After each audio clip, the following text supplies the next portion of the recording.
और चलिए ब्रेक के बाद आपका स्वागत है। आपको सीधे लिए चलते हैं मुख्यमंत्री योगी आदित्यनाथ के संबोधन में। लोकप्रिय सांसद के रूप में सरदेव अटल जी की विकास की लाइन को आगे बढ़ाते हुए वे अनवरत शून्य से शिखर की यात्रा को आगे बढ़ाते रहे और राज्यपाल के रूप में भी जब लखनऊ से उन्हें पटना जाना पड़ा तो मुझे एक बार राम जानकी विवाह के अवसर पर जनकपुर जाना पड़ा था। तो जनकपुर से मैं रात्रि के लिए पटना ही आया था और उस दौरान राजभवन में उनकी आत्मीयता को लखनऊ में तो हमने महसूस किया ही था, लेकिन जब राजभवन पटना में थे उस दौरान भी उनकी आत्मीयता वहां देखते हुए बन रही थी। और मैं देख रहा था लखनऊ के कई लोग वहां पर राजभवन में मुझे मिले। तो मैंने टंडन जी से यही कहा था, मैंने कहा भाई आप तो राज्यपाल बिहार के हैं, लेकिन पूरा राजभवन लखनऊ के कार्यकर्ताओं से भरा पड़ा है।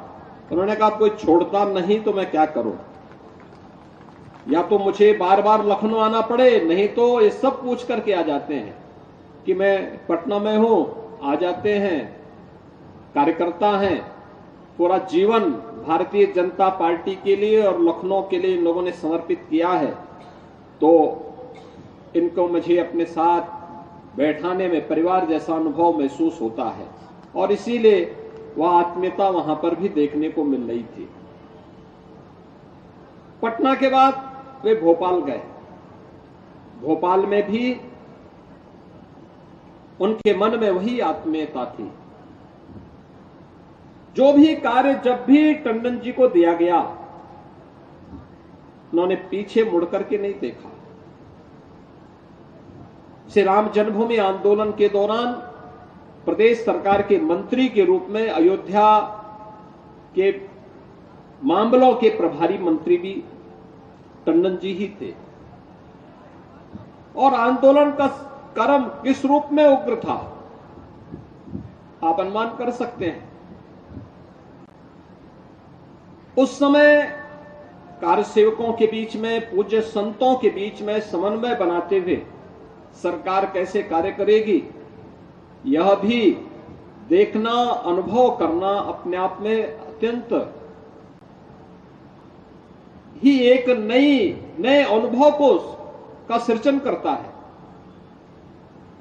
लेकिन जो भी दायित्व जब भी दिया गया, कुंभ का दायित्व प्रयागराज में उनके समय में, अलग अलग समय में कुंभ के आयोजन हुए थे और कुंभ में भी उन्होंने संतों के सानिध्य में कुंभ की व्यवस्था को अच्छा बनाए रखने के लिए जो कार्य उस समय आगे बढ़ाया था। 2019 में हमारी टीम को जब खन्ना जी के नेतृत्व में कुंभ के आयोजन का अवसर प्राप्त हुआ, तो खन्ना जी को भी टंडन जी का वो अनुभव उस समय उनके उपयोग में आया और कुंभ 2019 का आपने देखा होगा कि अपने आप में एक नई आभा के साथ दिव्य कुंभ और भव्य कुंभ के रूप में देश और दुनिया के अंदर छाता हुआ दिखाई दिया था। आज जब हम सरदेव टंडन जी का स्मरण कर रहे हैं, इस कालीचरण महाविद्यालय के साथ में उनका एक लंबा जुड़ाव रहा है। इस संस्थान का अपना 118 वर्षों का इतिहास है। याद करिए 1905 देश की आजादी का वह समय, जब अंग्रेजों की कुटिलता के कारण इस देश के विभाजन की नींव रखी थी बंग भंग के माध्यम से, और आंदोलन चला था उस समय देश के अंदर।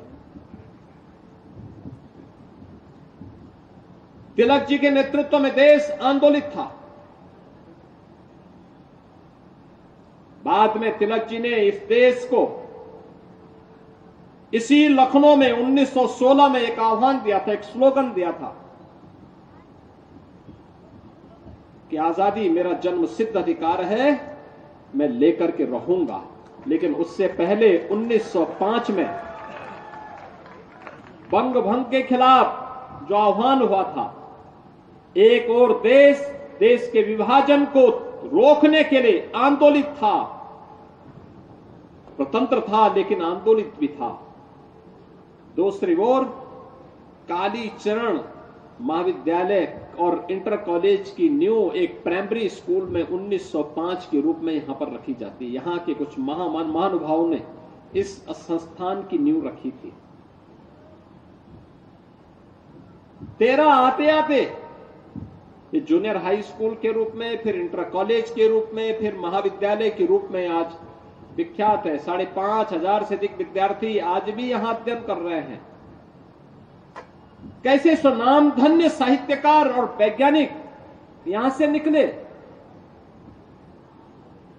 स्वर्गीय श्याम सुंदर दास जी अपने समय में हिंदी गद्य के प्रख्यात साहित्यकार, इस संस्थान के पहले प्राचार्य के रूप में उन्होंने काम किया था। बाद में पंडित मदन मोहन मालवीय जी उन्हें काशी हिंदू विश्वविद्यालय में हिंदी विभाग के विभागाध्यक्ष के रूप में लेके गए। अनेक साहित्यकारों को, अनेक वैज्ञानिकों को, अनेक समाजसेवियों को और अनेक राजनीतिज्ञों को जन्म देने वाला है शिक्षण संस्थान। लगभग 3 दशक तक सदैव लालजी टंडन जी के सानिध्य में रह करके एक नई ऊंचाइयों को प्राप्त किया है। वास्तव में मेरे लिए बहुत चिंता का विषय होता है जब मैं अपने पुराने शिक्षण संस्थानों की जर्जर स्थिति को देखता हूं। और मैंने कई बार विभाग से कहा है और विभाग ने पॉलिसी भी तय की है। जब डॉक्टर दिनेश शर्मा जी विभाग के मंत्री थे तो उस समय इनके सानिध्य में विभाग ने इनके नेतृत्व में एक पॉलिसी भी तय की थी कि सरकार एक निश्चित मात्रा में अनुदान देगी इन संस्थानों को, कुछ प्रबंधन और कुछ सरकार। उस समय बहुत सारी संस्थाएं आगे नहीं आ पाई। हमने उसमें संशोधन करने के लिए कहा कि भाई प्रबंधन के पास सोर्स ऑफ इनकम नहीं है, वे कहीं से पैसा जुटाएं और 40% अगर आप 40 या 25% वे दे अलग अलग समय में, तो शेष धनराशि राज्य सरकार उन्हें उपलब्ध कराएगी नए भवन के निर्माण के लिए। और ये कार्यक्रम आज हम चला रहे हैं। लेकिन कालीचरण महाविद्यालय और ये कैंपस अपने आप को सौभाग्यशाली समझेगा कि स्वर्गीय लालजी टंडन जी ने यहां के भवनों को जिस रूप में बनाया है वास्तव में दर्शनीय है। उनके समय में मुझे यहां पर एक भवन के लोकार्पण कार्यक्रम में आने का अवसर प्राप्त हुआ था और तब भी मैंने देखा था क्या भाव है संस्थाओं के प्रति प्रबंधन का। अगर आत्मीयता का भाव हो जाए तो कोई भी संस्थान जर्जर स्थिति में नहीं होगा। शिक्षण संस्थान का जर्जर होने का मतलब क्या? ये चीजें दिखाती हैं कि हम अपने वर्तमान और भावी पीढ़ी के जीवन के साथ खिलवाड़ कर रहे हैं और मुझे लगता है कि किसी को भी इस बात की इजाजत नहीं देनी चाहिए। प्रबंधन उन लोगों के लिए आदर्श है। स्वर्गीय टंडन जी का व्यक्तित्व जो उन्होंने यहां पे कालीचरण इंटर कॉलेज और महाविद्यालय के लिए करके दिखाया है। और ये इसलिए भी क्योंकि आजादी के आंदोलन का साक्षी रहा है ये कैंपस। उन चीजों को देखा है इन्होंने।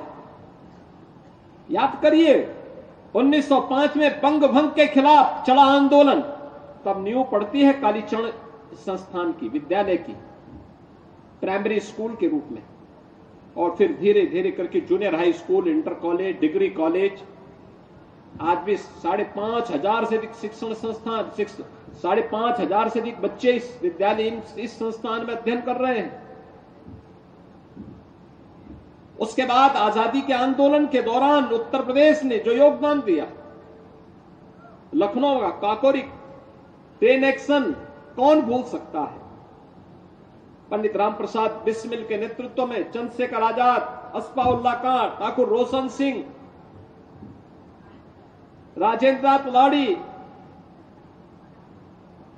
अनगिनत क्रांतिकारी पैदा हुए, जिन्होंने देश की आजादी के लिए अपने आप को बलिदान कर दिया और उस लड़ाई को आगे बढ़ाने के लिए इस प्रकार की इन संस्थाओं का एक बहुत योगदान रहा है।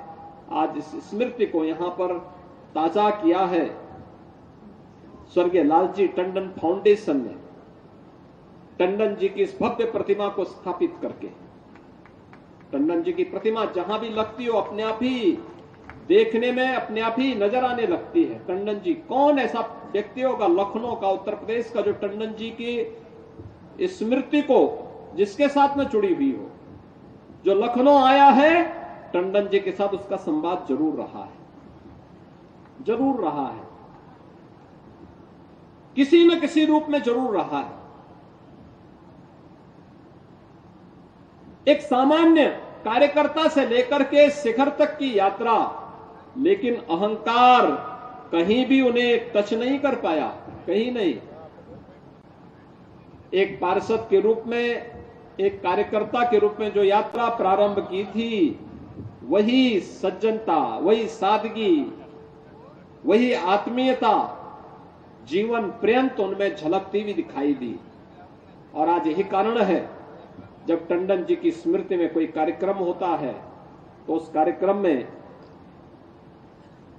उनके प्रशंसकों, उनके शुभचिंतकों, उनके द्वारा बनाए गए कार्यकर्ताओं के मन में वह भाव, आदरणीय भाव सदैव बना रहता है।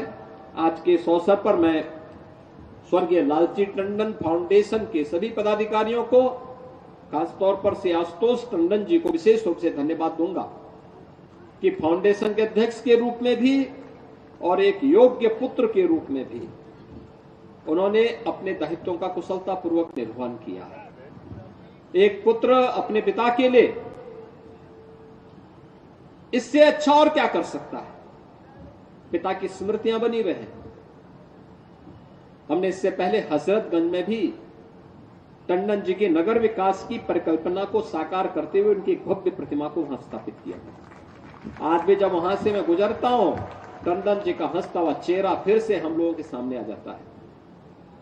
आज कालीचरण महाविद्यालय के साथ जुड़ी हुई उनकी स्मृतियां, इस महाविद्यालय के नवीनीकरण के लिए, नए भवन के निर्माण में किए गए उनके योगदान और समय समय पर उनके दिए गए योगदान के कारण आज उनकी प्रतिमा का यहां स्थापित होना और नए भवन का नामकरण स्वर्गीय लालजी टंडन जी के नाम पर स्थापित होना, ये टंडन जी की स्मृतियों को जीवंत बनाए रखना। और प्रबंधन के प्रति मैं इसलिए धन्यवाद दूंगा कि उन्होंने अन्य लोगों के लिए एक मानक तय किया है। ये कार्यक्रम होना है और उनके नाम पर इसलिए होना है क्योंकि टंडन जी ने जो योगदान दिया है उसके प्रति कृतज्ञता ज्ञापित करने के लिए भवन का नामकरण हम लोग कर रहे हैं।